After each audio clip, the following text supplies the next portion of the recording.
કાર્યક્રમના મુખ્ય પ્રાયોજક છે Kanaiya Kariyana stores, Dantiwada colony, Arasuri agro centre, Dantiwada colony અને કોહિનૂર મોટર્સ, દાંતીવાડા.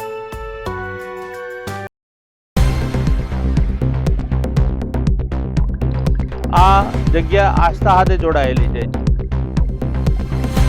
હવે વધુ ને વધુ આવતા થયા છે. અમે 4 ગોમ થઈને કરા છે. અમે 12 મહિને 2 તો ભરા મેળા. જો તમે પરિવાર સાથે આખો દિવસ પણ વિતાવી શકો છો. અને આડે દિવસે ખૂબ વસ્તી આવે. ગાડી લઈને આવવું હોય તો પાવડી બધી ગાડી જાય.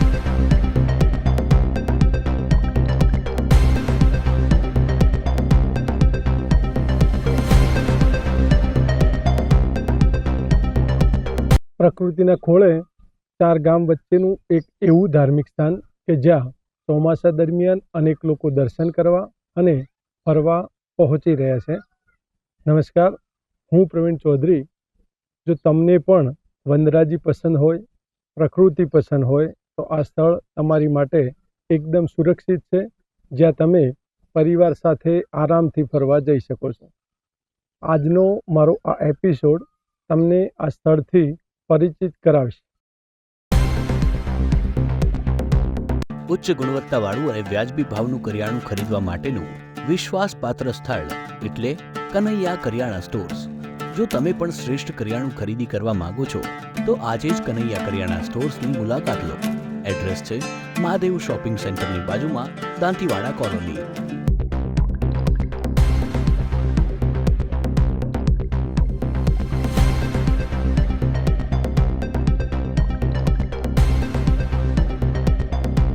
અમે 4 ગોમ થઈને કરા છે કોમકાજ. રોણોલ, તાલીપરું, શેરગઢ અને વેળાવાસ. આ 4 ગોમવાળા થઈને બધું વહીવટ.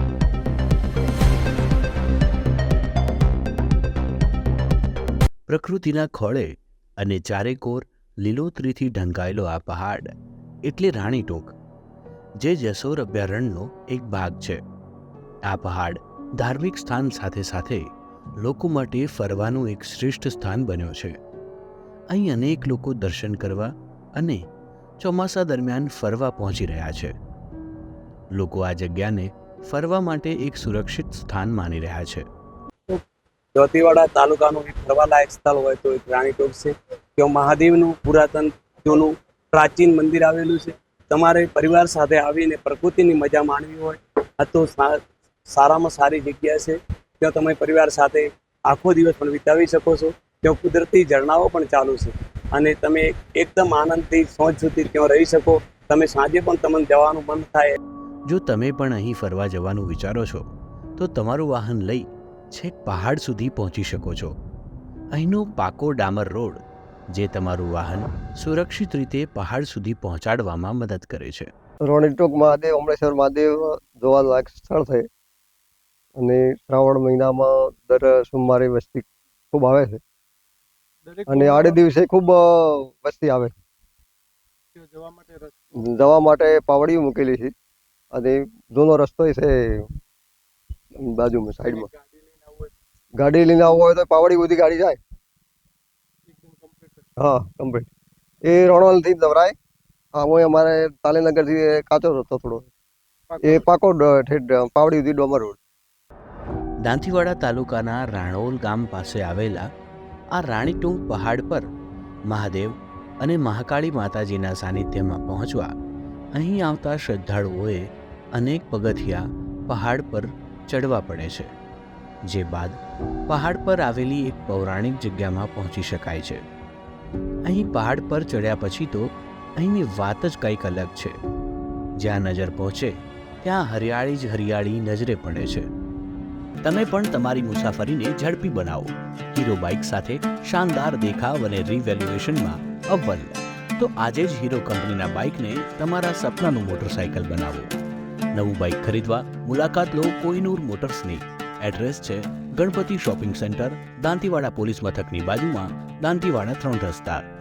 ખાસ કરીને અહીં લોકો ચોમાસા દરમિયાન ફરવા આવવાનું વધુ પસંદ કરે છે, કારણ કે વરસાદ થતાની સાથે અહીંના પર્વતો જાણે લીલી ચાદર માથે ઉઠી 16 કલાએ ખીલી ઉઠે છે.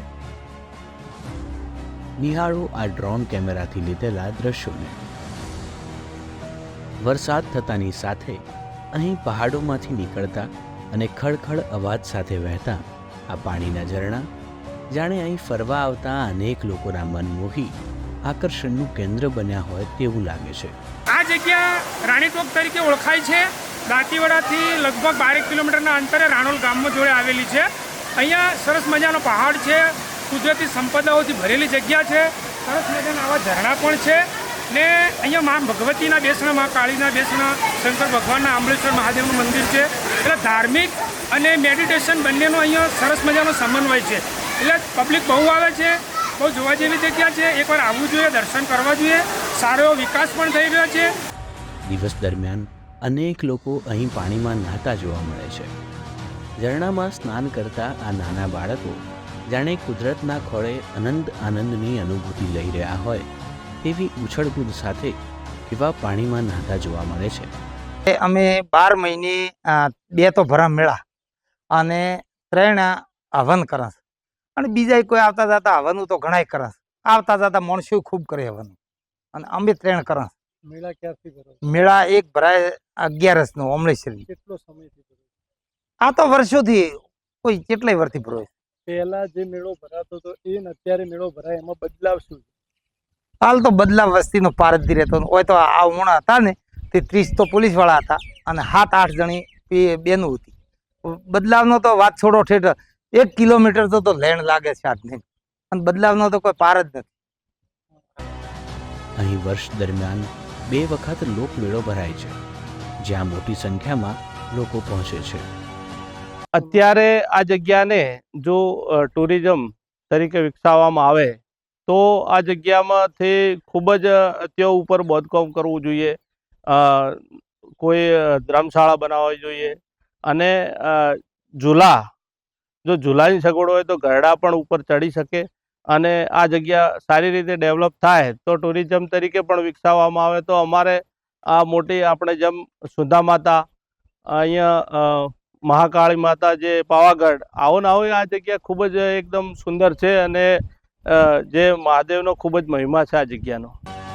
આ ધાર્મિક જગ્યા સરકાર દ્વારા પર્યટન સ્થળ તરીકે વિકસાવવામાં આવે તો અનેક લોકો માટે ફરવાનું સુંદર સ્થાન બની શકે તેમ છે. ખેતીને લગતા સરકાર માન્ય સબસિડીવાળા રાસાયણિક ખાતર તેમજ બિયારણ અને ખેતીને લગતા અન્ય સાધનો મેળવવા માટે ખેડૂતોનું વિશ્વાસપાત્ર સ્થળ એટલે agri business centre, Arasuri agro centre. Address છે બેંક ઓફ બરોડાની બાજુમાં, દાંતીવાડા કોલોની. મોટા ભાગે જ્યારે આપણે કોઈ પણ ફરવાલાયક સ્થળ કે ધાર્મિક જગ્યામાં જઈએ ત્યારે ત્યાં આગળ ઊભી કરવામાં આવેલી કેટલીક બાબતો જે આપણને અનેક જરૂરી સુવિધા પૂરી પાડવાનું કામ કરે છે. ખરેખર જોવા જઈએ તો આવી અનેક સુવિધાઓ ત્યારે આપણને મળી રહે છે જ્યારે તે વિસ્તારના સ્થાનિક લોકો તેની પાછળ સખત મહેનત કરે છે. અમે 4 ગામ એનું હેન્ડલિંગ કરીએ છીએ. અહીંયા સૌથી મોટો પ્રશ્ન તેઓ ઉપર મટીરિયલ ચડાવવાનો છે, તો 4 ગામના ભેગા મળી અને અહીંયાથી શ્રમ માટે નીચેથી માટી લઈ જાવી, રેતી, ઈંટો, અહીંયા નાનાથી મોડી અને 80 વર્ષના ડોહા ઉજી શ્રમકામ માટે ત્યાં આવે જ છે. અને બસ કંઈક આ જ રીતે અહીં પણ સ્થાનિક લોકોની લાંબા સમયની મહેનતે આજે અહીં આવતા અનેક લોકોને સુવિધાઓ પૂરી પાડવાનું કામ કર્યું છે. ત્યારે જઈ આ જગ્યા જે લોકો માટે શ્રેષ્ઠ બની છે. તો તમે પણ આવો ક્યારેક રાણીટોક ફરવા. મહાદેવ ભોળાનાથ અને મહાકાળી માતાજીના સાનિધ્યમાં પ્રકૃતિના ખોળે અહીં અપાર શાંતિ અને સુકૂન છે. નમસ્તે.